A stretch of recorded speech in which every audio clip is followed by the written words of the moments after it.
Hey there, everybody.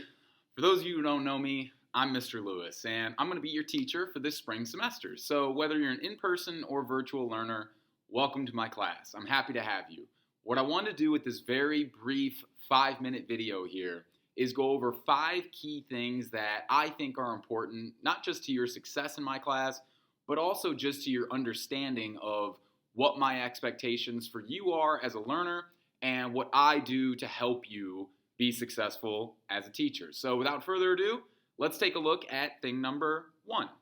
Okay, the first thing I would like to discuss is pretty straightforward and fairly simple, but extremely important.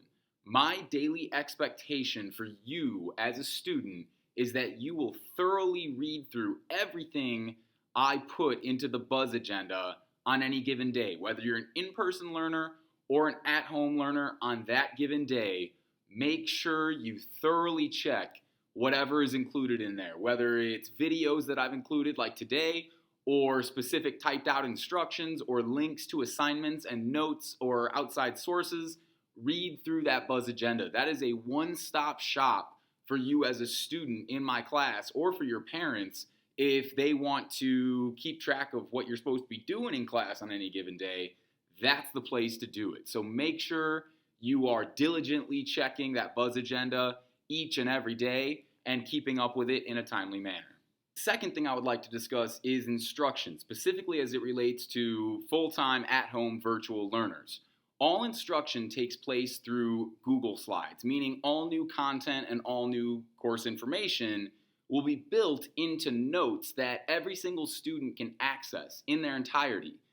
Then I will review these notes both in person and through video recordings, and all at-home learners can access those video recordings in the Buzz course, through the Buzz agendas, and in the Google Slides themselves to hear me elaborate on what you find in the notes. And of course, if you ever have any questions, you can always reach out through email, or you can visit me during office hours on Wednesdays to get me to elaborate even more on those notes if you need me to. The third thing I would like to discuss is coursework. And most coursework in this class is designed to ensure that you are walking away with the key information and the key skills associated with each section of notes or each video lecture. So you'll be provided with unlimited attempts on most of these activities, and you can earn 100% even if it's past the due date. The due dates are really set in Buzz to ensure that you are keeping up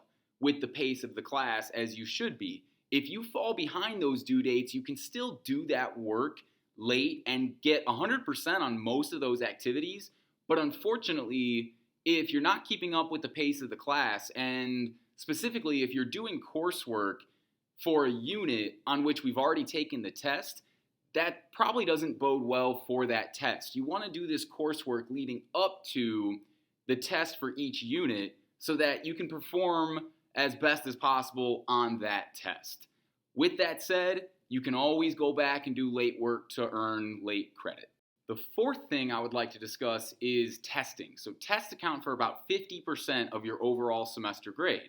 We will take a 25 to 35 multiple choice question test at the end of each unit covered in class. Now, how do you do well on these tests? It's not just about reviewing the Google Slides I talked about in the instruction portion. It's not just about doing all of the coursework and keeping up with the coursework that I talked about just a moment ago. It's also about attending the review sessions that are offered through Zoom, or paying attention to the review sessions while you're in class and taking diligent notes.